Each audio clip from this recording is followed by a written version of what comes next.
Hello, everyone, and welcome to the Jobs Fuck Podcast, a place where emergency services can anonymously share their funny stories, rants, and accolades. I'm deliberately slowing down this time because last time I did the intro, I did it too quick and I just continuously fucked it up. So I'm going to start slower. However, make it sound a bit more seductive.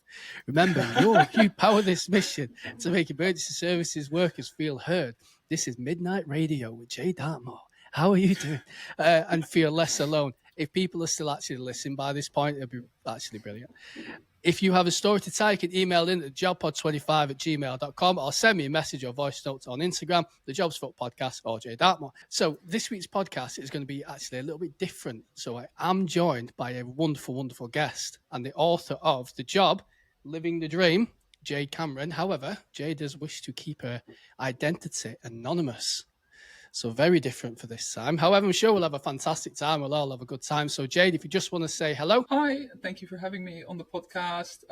My name is Jade. I was a police detective for 2 years with Thames Valley Police. So any uniformed officers are now turned off because they're like, oh, I can't believe you have one of them detectives on there, one of them CID officers. The amount of times I heard the words when I used to take a job to CID, the amount of times I heard the words, yeah, it's complicated, but it's not serious enough, or yeah, it's serious, but it's not complex, isn't it? It's like you guys had the two-way how you could push back rather than and you just fucking fall back to uniform. Or was that not your experience? Did your CID crew actually do their job properly?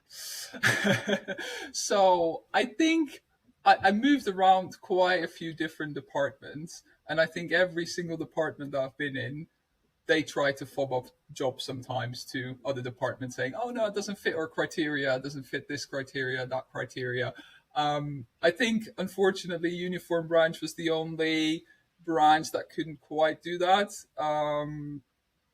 But yeah, that was definitely my experience in investigative departments. But then once the job was with that department and it was decided, it was usually like either the sergeants or the inspectors who would battle it out to say, okay, no, this job goes to that department. Then everyone would be, on the case and would investigate very seriously. You really struggle with unwinding after a shift. You walk through the door completely exhausted, crawl into bed, you sit and scroll on your phone, getting annoyed that you have to be up in a few hours for that quick turnaround. Well, I have something that I've created that can help you, and it's completely free. Just click the link in the description or scan the QR code on screen now to download my free support guide for shift workers. You will also receive daily emails filled with practical advice from mental health, burnout, boundaries with the job, and rest and recuperation. Take back control of your life today and stop letting the job take everything from you. But yeah, I always used to find it weird where you'd have a serious offence attached to a load of other smaller offences. Now, surely the department which deals with the most serious offence would take the entire lot, because why would you deal with half and half? But it used to be a case of our CID would go, okay, we'll take the GBH, you guys take the Malcoms. And funny enough, the GBH would often be NFA'd. So it's like, all right, okay, well, now there's just the Malcolm side. So there you go. You guys have it. It's like, all right, funny how that works, isn't it? yeah. I remember doing a video interview once, and I was doing it, and I was talking to this lady about this really serious domestic incident, what she'd been a party to, what she'd been involved in. And I had someone from CID actually taking, the notes for me. So I was doing the video recording, the guy was in the other room taking the notes. And I knocked on the door, and he was there going, I was terrified she was going to say either X, Y, and Z, because then otherwise we'd have had to take it. But she didn't, so it's fine. So you guys have now got it. I'm like, oh, brilliant. Thanks for your help. Appreciate that. Nice one. I wouldn't go to that level to avoid a job. No. Oh, you'd be surprised. But it's just a case if everyone's busy, aren't they? Like CID are busy, bending paper clips or whatever they do all the time. Listen, if you're from CID, all right, I completely appreciate how amazing and wonderful you guys are. But I'm just talking from my own experience, that's all. Please don't turn up. You were also in investigation departments, right? You were an investigator, no? Yeah, but we just got the shit from both sides then. So we got the shit from response, and we were just like the dumping ground. And then we try and push something to CID and go, oh, it's mentioned of this, or it talks about this. Oh, well, yeah, but we won't prove it, so it's probably not that. I remember we had one where it was human trafficking, it was honor-based violence and everything else, and all the neighbouring forces, the people involved, they were aware of these people, And it was always like, yeah, their like harm team and their PvP team and their CID were the ones that dealt with it. But for some reason in my force, it wasn't serious enough to go to the CID. So it stayed with us. And we're like, hang on, stop, you're taking the mick here. Like, surely that's not how it's meant to happen. That's not what goes on. But yeah, but no, I was uniform, and then near the end of my career, I moved from response to like a bit of more of a investigation role. Still response. You still were expected to go out if like the wheel fell off or to back up and stuff like that, but wasn't the primary thing. So yeah, dealt with a lot of investigation stuff. However, like I said, we didn't really have the option. Like you said, we didn't really have the option to push back. It was just a case of going, oh, you've got uniform on. Enjoy. You've not graduated yet. Okay. So, story of the week. Okay. So, the story of the week has got to be the Unite the Kingdom rally in London. Now, I follow quite a few of the different people that are quite prominent in this. You know, Andrew Gold, I watched the odd Tommy Robinson thing, and a guy called Liam Tufts as well. So I follow that, like Katie Hopkins. Like that's kind of the stuff I like to watch. Just because, even though I don't necessarily agree with what they say, I think it's important to listen to what people say. I don't think it's good to just go, no, I don't agree with them, therefore they're wrong and they're bad and they need to be quiet. As we've seen prominent people in America at the moment literally being killed over having an opposing view, which I find frankly disgusting. So I think it's important to listen to other points of view because then you can properly understand them. So I've looked into a lot of this United Kingdom rally. What is your thoughts on it, Jade? What are your thoughts on with what's gone on recently with it? So I'm probably a little bit more ignorant than you with regards to all the people involved in that. I actually found myself in the middle of that rally by accident because I didn't know what was going on. And I was in central London for a completely different thing. And then I was like, oh, what's happening here? And then I started Googling and I found out that was happening. Oh, no. Talk about wrong place, wrong time. Wrong place, wrong time a little bit. And it was crazy busy. And it was really hard to get back to where I live because all the lines, like so many stations were closed and there was so much police and so much people. But yeah, I'm not sure I can really form an opinion on, because for example, so I recently heard that this was organized by Tommy Robinson, I believe, this rally. I didn't know who he was before I, found out about this rally. From what I know, it was an anti-immigration protest, mostly focusing on immigration in boats from France. But there might also be other different points of view that they were trying to carry out and protest about. For me, I'm happy that, if people have a cause that they feel passionate about, that they can protest about that, and that we live in a country where that's possible. Obviously, violence against the police is not acceptable. So those incidents, there were quite a few violent incidents. That's really unacceptable for me. Yeah, I completely agree. I think if somebody, like I said, it's allowing people the ability to protest, the ability to speak, providing you don't cause issues.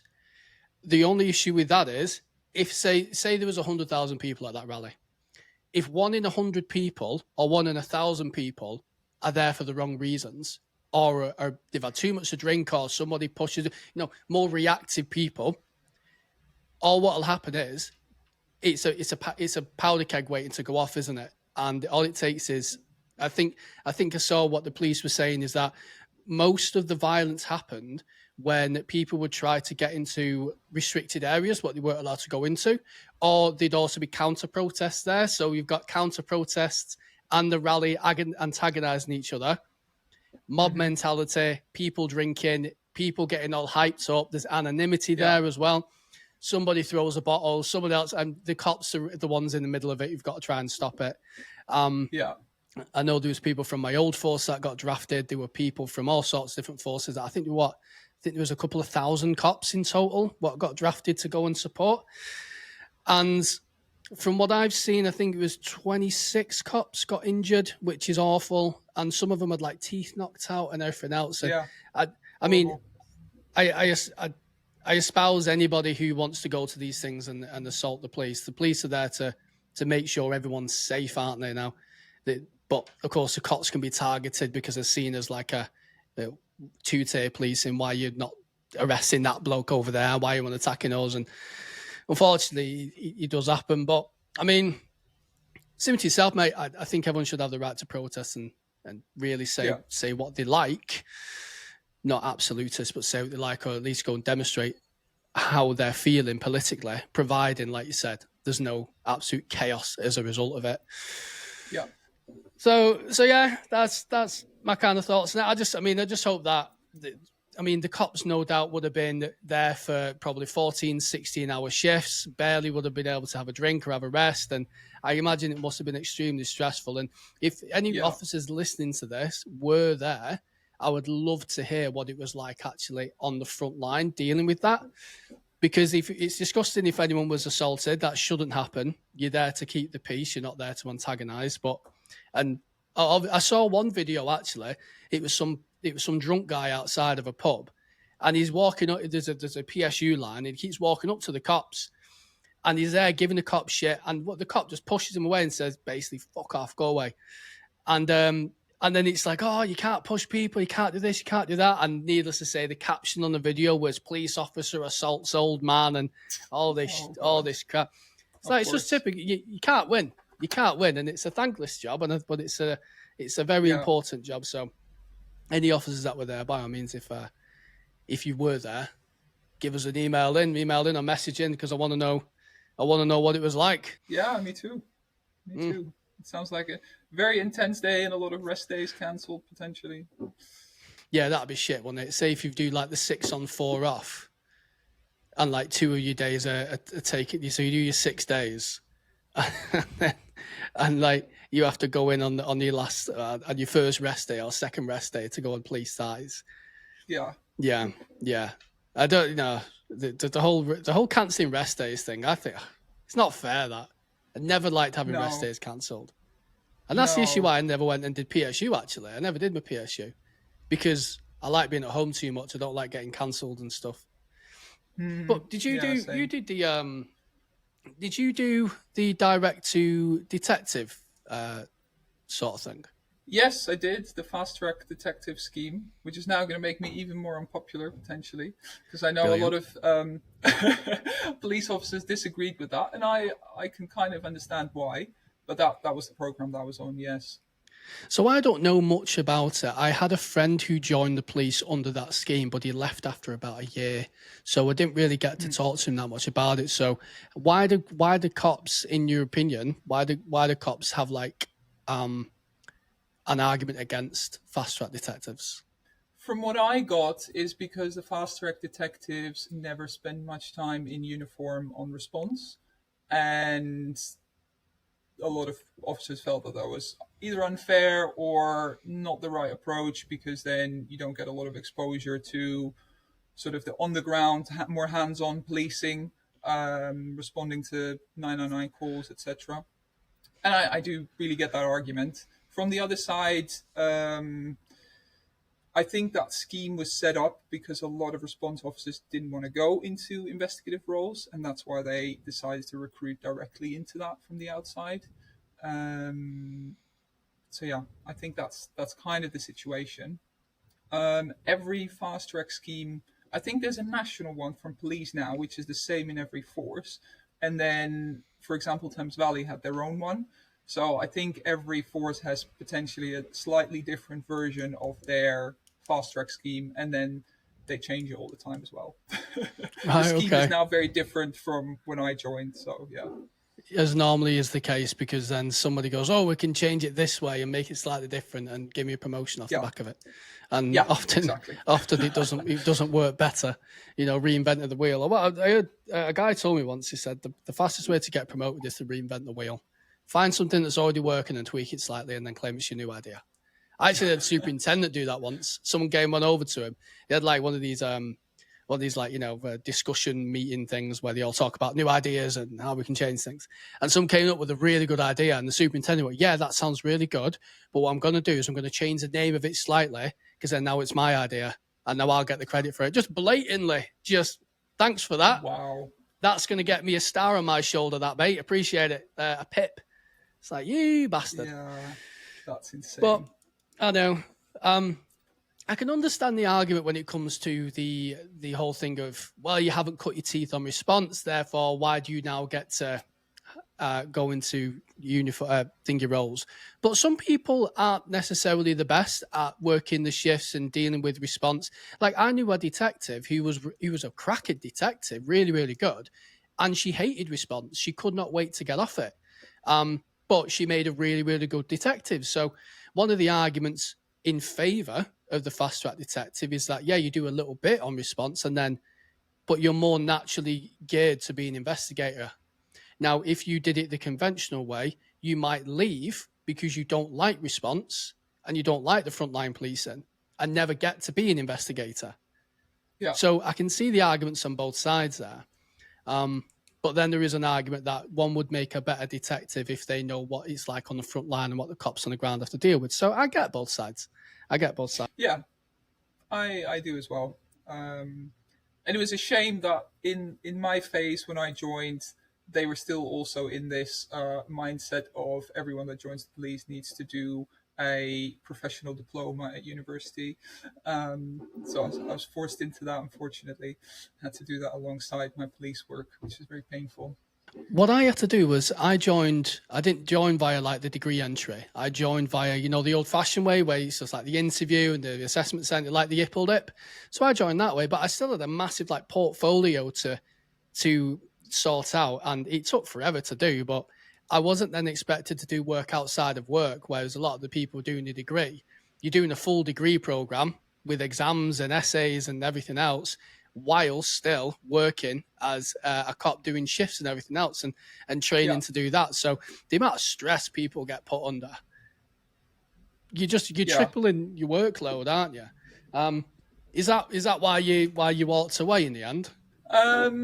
No, I think I didn't want that to be the reason. It was extremely stressful because you had to do your normal police training, then work shifts. Also, in your spare time, write university essays. I was studying for the NIE as well at the same time. So it was an incredibly intense sort of first year, I want to say. And then the second year was still quite intense because I still needed to do university work. But I think, yeah, that was never, I knew it was going to be hard work from the start, and I was willing to put in that work. The reason that I left in the end had more to do with the criminal justice system at large and the police system at large and how things are run and operate within the police, rather than the actual job itself and the incidents that you deal with. Yeah. Which you know all about, and I've read your book, so without going into all the details, which is going to take hours, like I think similar reasons to you. This video was sponsored by my best-selling police memoir, The Job's Fuck Secret Diary of a Police Officer. After 10 years in the police service, I finally left and I decided I need to speak out. This book does a deep dive into police corruption, the real reason why the police force is falling apart, and things you will never hear in the mainstream media. You can check it out in the link in the description of this video. You could also grab some merchandise and support me on Patreon. And now, without further ado, enjoy the video. Yeah, unfortunately, it tends to be the organisation that breaks people rather than the incidents you deal with. When you think it'd be the other way around, you think the nature of police and emergency service work, you think, holy shit, you're dealing with that stuff all the time. I'd say, yeah, okay, some severely horrific jobs can write people off, 100%. But when it comes to people actually quitting and leaving, the vast majority of people I've spoken to, in my experience and your experience, it's the organisation, the way it's run, and it's the management and senior leadership team and the stress and the expectations and the lack of welfare and everything else. So, yeah, it's a shame, really, isn't it? Like, because I'm sure you're the same. We want people to join the service. We want people to stay in the service and do a really good job and protect the public, because we need good cops, we need good investigators. Definitely. And yet the organisation doesn't seem to value those people enough in order to keep them, because you're just seen as a resource and a number, unfortunately. But let's not go down that rabbit hole, because we'll be here all day. But if you want to obviously hear more about Jade's experience, then by all means pick up a book. I've got a copy and it's very, very good. So, okay, so the next thing we want to talk about is rants and stories. And we love this part because this is a part where you talk about your experiences and your rants and stories and accolades and funny bits and all the rest of it. It's a place where you guys can get it all off your chest.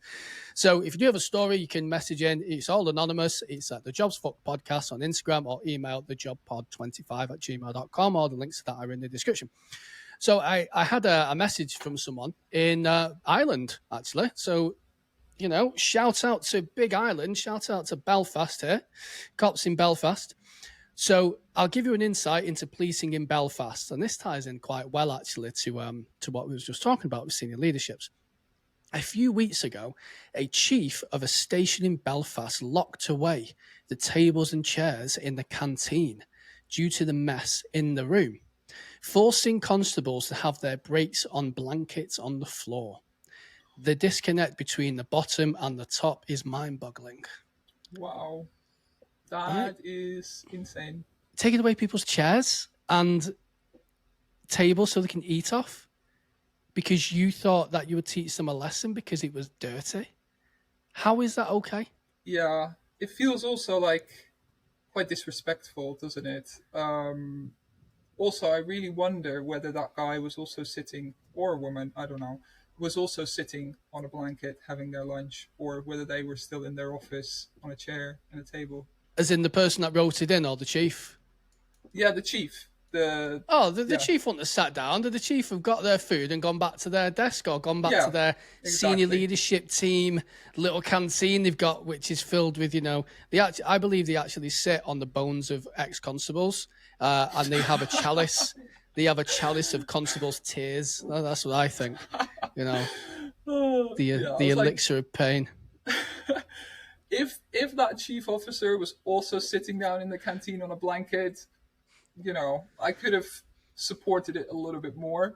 But if they were not, then that's just bullshit. Well, I mean, that's just masochism, then, isn't it? If you, I'll take it away to punish you, but I'm also going to punish myself as well because I enjoy it. Yeah, so, yeah. I reckon. Doesn't make sense, but no, I reckon that chief. Well, I reckon that chief in his bedroom, he has a bed and then a chair opposite facing the bed. If you know, you know. There might be a few people who get that joke. a few people get that one. But anyway, okay. So yeah, absolutely disgusting. Why is that okay? That's not okay. Yeah, dickhead. So next one. Hi Jay, I love your podcast. I was in GMP as a bobby for a few years. Welfare from day one was a massive issue. I only had, after only a year in, I had to go off with stress due to the demand and uncontrollable workload. Despite being told by supervision that they would refer me to occupational health, 2 weeks went by and I tried contacting supervision. However, I got ignored when I finally got through. I was told they still hadn't done the referral, so I had to refer myself. I had my counselling sessions, which were okay, but how much can a counsellor really do for you when they have no idea of the job or what it entails? I went back after 6 weeks. My uncontrollable workload was still there, and I was given no time to deal with it, and my phase return went out the window due to staffing. That is basically a carbon copy of what happened with me. So I went off with stress for a couple of weeks in, I think it was December. I got Christmas off, which was all right. People said I timed it. I didn't. You can't really time a panic attack. It just sort of happens. So I went off and I came back and I didn't get any phase return. I was basically, right, welcome back. There's your workload, as you were. And just the welfare. And this is after this cop's only had a year in as well. So that shows to me that they're really not nurturing and looking after people and just throwing them straight into the frying pan without any real support. What do you think? Yeah, I think unfortunately that's not an exception, but more a rule. I think it happens quite a lot, and already after a year, that's a sign that the organization is not looking after people, and unfortunately, I think it happens a lot. I also had periods off with stress. And I think the first one was a year and a half in. And when you got back, did you find that you were just thrown straight back in? Yeah, there was no phased return. Also, I had never been in that situation before, so I didn't know how that worked generally. So I completely relied on my sergeant and my inspector to sort of tell me how that was going to work. I only stayed off with stress for, I think, 3 days the first time, because then afterwards I was like, well, I don't know. I guess I feel fine again, so I'll go back to work, because I didn't want to just sit at home. And I felt really guilty sitting at home, receiving pay and not helping my colleagues, and knowing how busy they were and that they were also close to breaking point. I felt really guilty, so I stayed off 3 days, and then I came back. And I think the first day my sergeant was like, okay, I'm not going to send you to anything too intense for the first day, and then afterwards it was kind of back to normal. But then I had a second phase of like being off with stress, and that's How kind of long were you it off went for me. the second time? I think similar. I think a few days, not even a week. The feeling of guilt is bad though, isn't it? Like, I remember sitting at home, I was speaking to a partner, I was going, I'm here, obviously getting paid, rest and recuperating due to the stress of the job. Meanwhile, I know that my colleagues are now needing to take on my additional work. So it can also almost be more stressful being off, because you're worrying about, I mean, obviously I was in a group chat with my colleagues and it was all like, mate, don't you worry about it. You know, you work hard, stay off for as long as you need to, and then come back, everything's fine.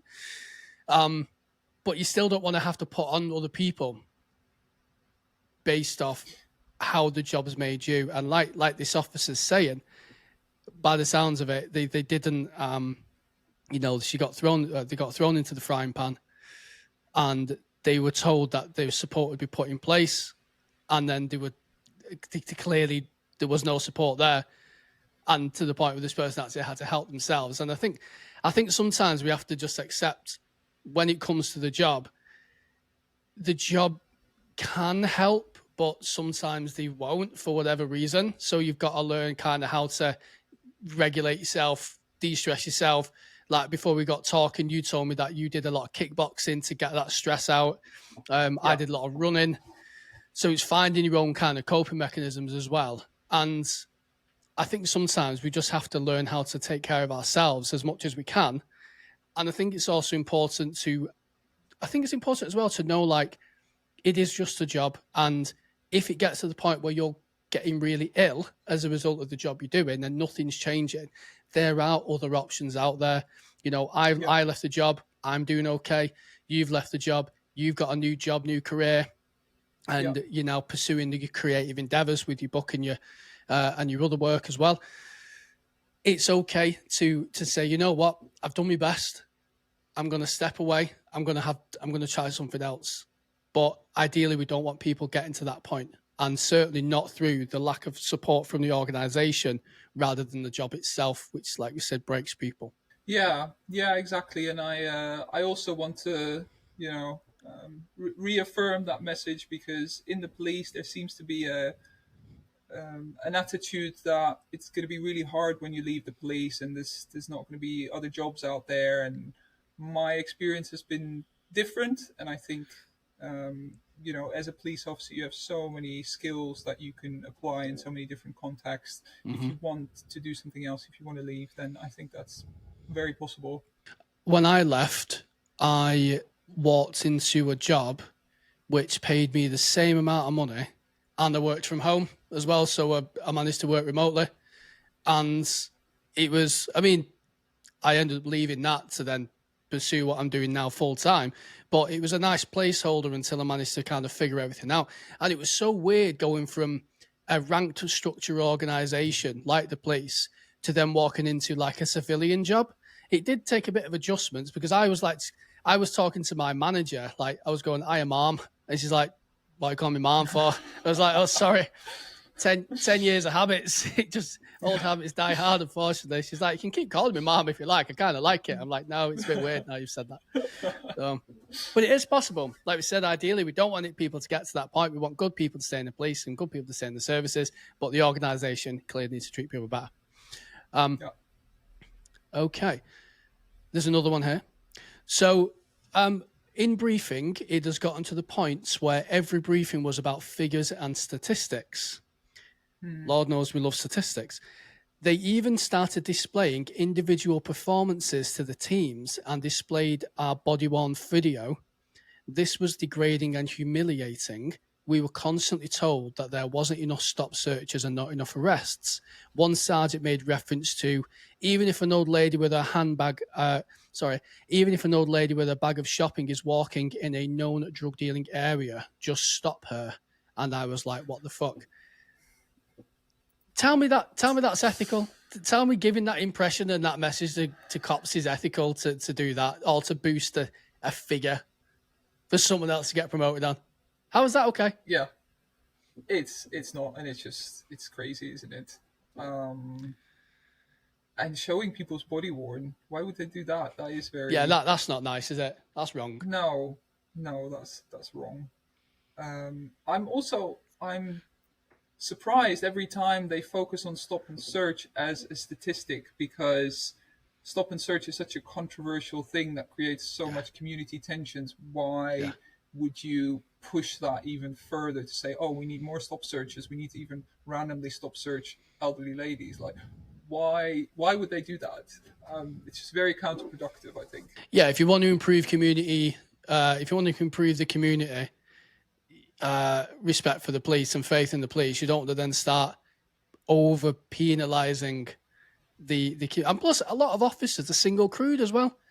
Now, I mean, I stop search people, never really had any issues with it, but I felt much more confident stop searching people if I had my colleague with me. Certainly, if they were in a group of people, you know, Yes.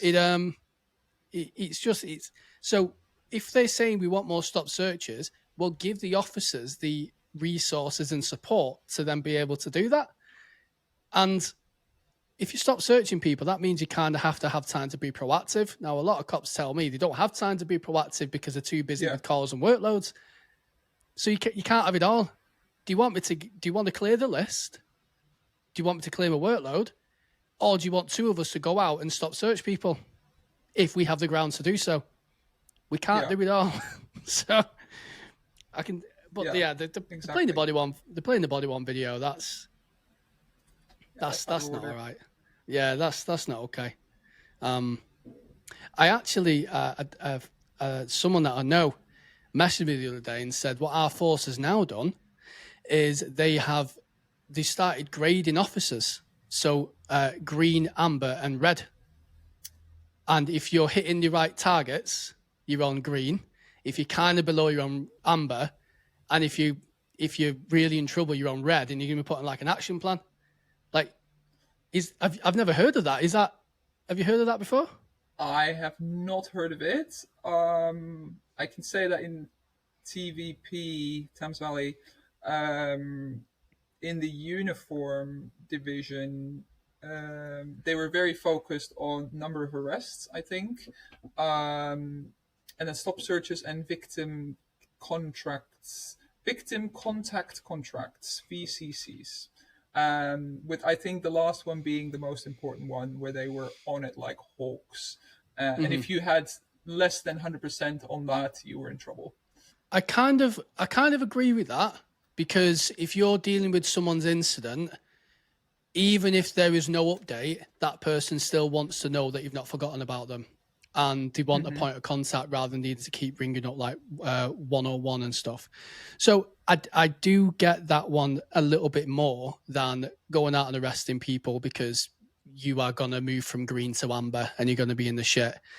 It just creates like just unethical policing. And of course, then you then carry that job. If you lock someone up or it goes to another department and then they're dealing with loads of crimes which aren't going to go anywhere because you've locked up for a statistic rather than actual evidence to save your own skin. That then puts stress on that department, which then means that they can't take any more cases on, which means that victim contact, it just doesn't work. It's a terrible way of grading people's performance, I think. I think victim satisfaction, victim contact should be a massive one. I agreed with the thought behind it. And I do think it's very important to contact victims within the set time frames. But I didn't agree with the fact that the statistic became more important than the outcome and the thing that we were trying to achieve. Okay. So at some point, I mentioned this in the book. At some point, I was sort of in trouble because I was less than 100%, and I was like, "How is that possible? I've contacted all my victims. I've, put updates on the system." And then it turned out that I hadn't put a VCC on an occurrence that was criminal damage to a police van. And I was like, well, Oh, yeah, because yeah. this Thames Valley is the victim here, and I'm not completing a VCC for the forest, am I? And then my sergeant was like, yeah, you need to complete it anyway, because otherwise the figures won't, add up to 100, and that looks bad. So it just, that's what annoyed me, the fact that the statistic became more important than the, actual victim satisfaction. Because I would always make sure that, the victims were updated and that, they had the information that they needed and they could always contact me. They had my work number. So I don't think that was an issue, but the statistic was the issue for the senior leaders. Yeah. Like, oh, I want 100% because that looks good for me, We had something similar. It wasn't called VCC. What ours was called was, so we used niche RMS. So as part of that, we had something called an OEL, which is basically like the log where you put all your updates and everything on. And yeah, on we that, had the same system. The fucking chief superintendent somewhere who wanted to go for his acting chief constable position had decided that, oh, well, there's this one obscure statistic here, and we can improve that by making every single officer put on something called an EOEL, like EOEL 1, I think it was called. And what that was, it was like a form that came up, and the form came up, and then it had like your victim contact and everything else. And you had to put that on every job, but not just every job. You had to put it on even if it was a duplicate job. So there's one victim, one crime. Well, there's one victim, one actual incident, but it might generate 3 or 4 different crimes, like criminal damage, public order, You'd update the victim, but then you'd have to update every single log. So there might be 7 logs. So you'd have to update every single one, and then you'd have to duplicate that every 3 months. So you are duplicating information constantly, and it also is to make this statistic look better. Now, are you really going to ring up that victim 7 times? Or because you then get a bloody case of harassment against you. It's like, yes, I know that it's I know it's being progressed, all right? You've told me before. So it's fucking stats and everything else. So the whole stats thing and the VCC and EOELs, it's all to make somebody else look better rather than actual service of the public and obviously the welfare of the cops goes down the shit pan. Exactly. But hey, exactly. So the safety of officers is appalling. Double crewing no longer exists. We've just been obviously talking about this. It's all about statistic and arse covering. There was countless occasions where myself and colleagues were sent to deal with violent incidents on our own. I remember one night shift, there was a report of 10 males fighting in the street and reports of baseball bats used, and I was asked to go single crewed without any backup due to staffing. I agreed to go, but said I would not get involved without any backup for my own safety, and this was frowned upon. What's your thoughts on the officer's decision to not get involved?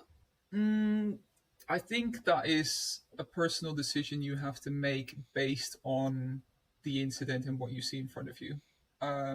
But I think it's reasonable that even as a police officer, you still want to go home at the end of the day. You don't want to be seriously injured. And realistically, if that incident was as it is portrayed, like a big fight with people with baseball bats, can you really do something meaningful as one officer with a bit of pepper spray? Maybe not. I think he was put in a very difficult spot. And the last thing you want is to turn up and then the 10 people turn around and jump all over you. Because then, like you said, you want to go home as well. I can see why people might frown upon it and go, well, you're a bobby. So, listen, this uniform, some people don't give a shit about it. Some people see it as a target to go at. So if anything, I'm turning upon my own saying, come at me. Now, you can be fucking Jackie Chan. You're not fighting 10 people with baseball bats. This isn't Hollywood, Yeah. This is real life. And the fact that they even send that officer to that incident on their own, on a night shift as well, is absolutely ridiculous. That's horrendously not safe. I I'm against single crewing anyway, but I'm even more against it Same. on like late shifts and night shifts. Should always be single crew. I believe in Scotland you have to be double crewed. I think that's. Huh. I don't know if that's true, but I used to work with a lad who was in Police Scotland for quite a while, and it's like part of their like constitutional thing. What the police run by is that they always have to be double crewed. If there is anyone who worked in Police Scotland and I'm wrong about that, by all means tell me, but that's my understanding of it. But yeah, but if cops aren't staying, where are you pulling the staff from in order to send more people there? I mean, I'm just happy that, you know what, you might have had the piss taken out of you a little bit for not wanting to get involved, but at least you went home that night and at least you're okay. Yeah. And if the job wants you to get more stuck in, then give you the resources and the security for you to be able to do your job properly. Now, that's what I'd say to that. Yeah. Okay. So this one. I recently went to a hanging. The family was there, absolutely devastated, and it really struck me as that deceased was someone who looked so familiar to one of my family members. For the first time ever, I spoke out and said to my supervision, I just needed some time, maybe a half an hour break, to compose myself before I show myself available again. I was told there were too many outstanding grade ones, and I could take a break when I got home. This is the reason why people fucking go off. This is the reason why. Yeah, exactly. This is why the people go off with stress. This is why people leave, because of the lack of support. And I will say one thing about that. A lad who I used to work with, he went to quite a nasty incident. I think it was someone jumped in front of a train, like, you know, or a horrible incident. And he got back to the Nick, and the force control room were going, "Oh, you're free for a job?" And he went, "Yeah, go on." He's one of them, a bit older. He was like, "Oh, fine, I'll be fine." And the sergeant actually went, "He's not going out the rest of the day." Like, there's no way, because I think the sergeant went to it as well, so they knew how horrendous it was, and said like, he's not going out to it all day. And I think the force incident manager got on saying, "Oh, he's showing available," and the sergeant was like, "Nope, he's just been to that incident. He's not going out the rest of the day. He's not available. He's show not even in work. Like, he's not doing it." So fair play. So there are some supervisors that do it, but then there's also supervisors like this. Like, yeah, that's how it should be. I think. I think the supervisor should step in and support you and say, take a break, because even if you think you're fine, I think that is still going to affect you and how you behave, how you respond to things in the incidents that you deal with after that. So I think it's right for a sergeant to say, "Hey, take a step back after this one."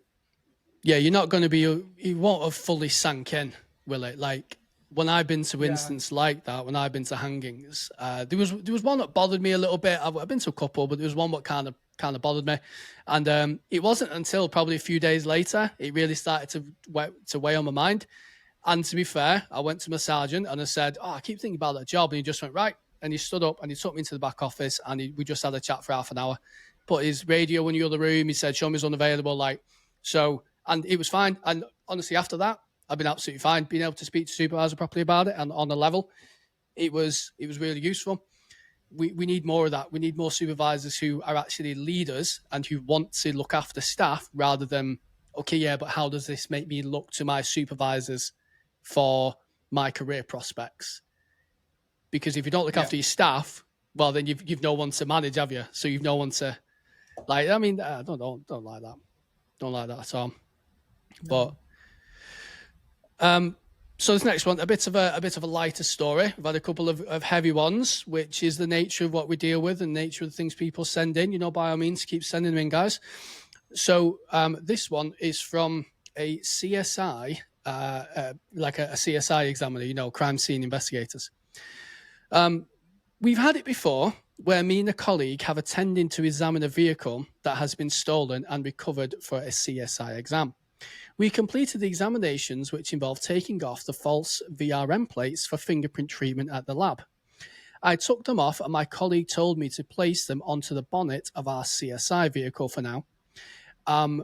We completed the exam and we packed up and drove off. As we drove off, my colleague had forgotten about the VRM plates and they came flying off the bonnet while driving down the road. So they've gone. Yep. So they've gone, oh, leave.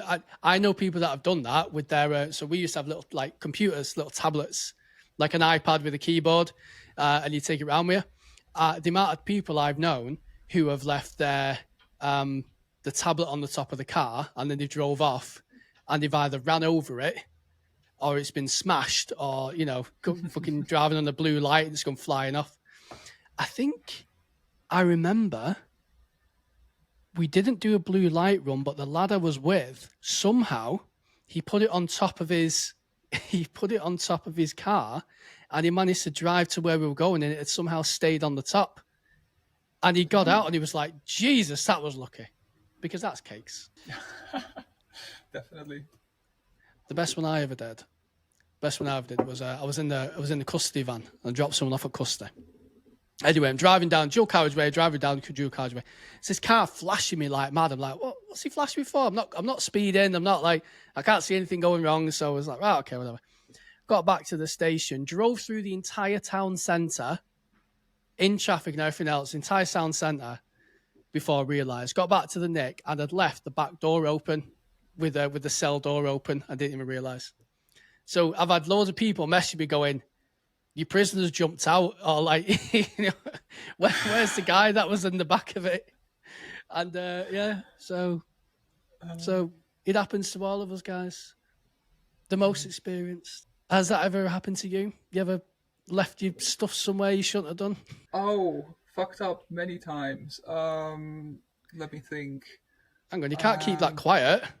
If you fuck up many times, this is a place to share it, Jade. And plus, like we said, you're completely anonymous. We can't see your face. You share away. We don't know what's going on. Yeah. No, well, for starters, with person like property and stuff, I've left my phone, my pocket notebook in many cars, and then I had to send that awkward email, like all station email, be like, has someone seen my phone? And then after that, I realized why officers put their shoulder number as a lock screen on their phone, so that if someone found that, they could discreetly bring it back to you, rather than you having to publicly say, oh, I've lost my phone, I've lost my pocket notebook to everyone. So yeah, that happened many times. But to be honest, when I was doing shifts and stuff, my brain was completely fried. I did not deal very well with that level of sleep deprivation. I'm sure many people can relate to that, and your brain doesn't work as well as it does with sleep. No, I've lost my. We moved from a paper pocket notebook to like a one on your phone. I always found it quite ignorant, actually, because I always found it quite ignorant because like you're talking to someone, you're just there, look like you're texting. I never really liked it, and plus autocorrect and everything else, the various people's names, how the software spelt it was very odd. So I always much preferred having the paper notebook. I can see why they changed it and everything else, but I was a bugger for losing my notebook, and my sergeant clocked me one day, and what he did was he saw me looking around for it, and he'd hid it because I'd left it on a printer. I was scanning it for court documents and all that, and he let me walk around for about 10 minutes, and he kept going, are you all right? Have you lost something? And I was like, no, I'm just looking around. Is that what you're trying to find? So, don't know. And he let me stew on it for about 10 minutes, and then he threw it at me. He didn't just give me, he threw it at me and said, hey, don't fucking lose it again, or, you're being the shit. I was like, right, nice one. The best one I ever heard of that, though, was there was a Bobby, and she was notorious for losing her warrant card. Now, not something you really want to lose. Like, I always had mine around my neck, but this officer, for whatever reason, I used to just walk around with it in hand. Anyway, one day, this officer had left their warrant card knocking about. So their sergeant decided, I'm going to teach you a bit of a lesson here. So what they did was they got an evidence bag. They found the warrant card lying around. They got an evidence bag. They filled the evidence bag full of water, and they took the warrant card in. They then put it in the freezer. And then I then saw this officer running around frantically trying to find. Everyone in the office is laughing because they're all in on it, of course. Anyway, someone said, "Oh, it's in the freezer." So she runs over, she opens it up. Next thing I know, she's got a knife and just this block of ice with just her face on the warrant card, peering through this ice, looking terrified, chipping away at it. Needless to say, she never lost the warrant card again after that. Yes, I remember reading this story in your book, and I was like, oh my God. You get done for bullying for that now. But the Bobby, if they ever obviously hear this or they see it, like absolutely cracking cop and wonderful, really, really nice lady. Okay, so someone said dark humor, once a way of getting you through a shift, is now likely to be a gross misconduct hearing if heard by the wrong person. How else are we meant to get through a shift if we can't laugh about it? I used to laugh all the time at really bad stuff. But I can certainly see what this officer means in relation to that. What about your sense of humour, Jade? Did you used to laugh at things and make inappropriate jokes to get through stuff, or were you much more professional than that? I would say it was an issue of professionalism, but dark humor was never really my go-to coping mechanism. I did find it funny sometimes when people like made darker jokes, obviously, but yeah, it was never a go-to for me. And I think yeah, it probably balances somewhere on that line where it really depends on the context, on who is hearing it, you know, who you're saying it to, whether that's an acceptable joke to make or not. But I do think it's fine for people to use dark humor as a bit of a coping mechanism, and yeah. I absolutely love dark humor. I mean, I had a really dark sense of humor even before I joined the police. And he just got worse when I was in there. Like, it went from dark to just absolute abyssal. Like, someone goes, "What's at the bottom of the Mariana Trench?" It's my stand-up routine. Like, it's just horrific. But yeah, I used to get loads of shit. Like, I say loads of shit. Like, sometimes I'd make a joke and just be like, I would think it's really funny, and I'd be laughing my ass off. And there's like certainly like maybe newer in service people would be sat there like, "Did you literally just say that?" It's like, yeah, and I mean it. So, okay. So that is the end of our rants and our accolades and our funny stories. Thank you everyone for sending them in. So we have, excuse me. So we have a good news story here. So Jade, our good news story of this week is I love this story actually, and it warmed my heart a little bit when I saw this. So in Cambridgeshire, a young boy, Christian McMillan, age 8 years old, was awarded a chief constable's commendation for staying calm when his mother suffered a seizure, calling 999, staying on the line and helping paramedics and police when no one else was home. Wow. That's beautiful, that. 8 years old. I mean, I hope the mum's all right, of course, but certainly, certainly the mother would have been in a better position, like medically, because of the great work off the boy. I think I saw another one actually. I think there was another one where I think they were like age 3 or 4, and the mum like collapsed or something, and the kid had the knowledge to go on the phone and to call for an ambulance. And it saved the mum's life, and it's amazing. I love stories like that. Yeah, me too. It's amazing what really young children can do sometimes, where you're like, oh, I didn't know they could do that, but they can do a lot more than you think. I suppose at different ages. We should always teach our children or our young people to at least be able to call for help, at least be able to call the ambulance or for the police, because we've seen it. You know, it can save lives, and if you're home alone, you're the one who, if your kid gets ill, who's going to help your kid? But what if you get ill and you can't support yourself? You know, it's amazing that young boy. One, that he managed to do that and help his mum, but two, that he got such recommendations for it and commendations for it. I think that's lovely. I really like that. That's really sweet. And I think that's a beautiful little story to end on. So, Jade, where can people support you? Where can people find you? So I'm on Instagram, and my book is available on Amazon and Kobo. There you go. You can follow Jade on Instagram. I will put all Jade's links in my description of this podcast episode. Make sure to support Jade. Go and grab a book. It's a great read. Also, check out if you want to submit to the podcast, share this podcast with other people in emergency services. This is obviously your voice. So if you want to send anything through, it's all anonymous, as I'm sure you've seen. And until next time, thank you for your support. Make sure you subscribe. And until next time, see you later. Have a good day and stay safe.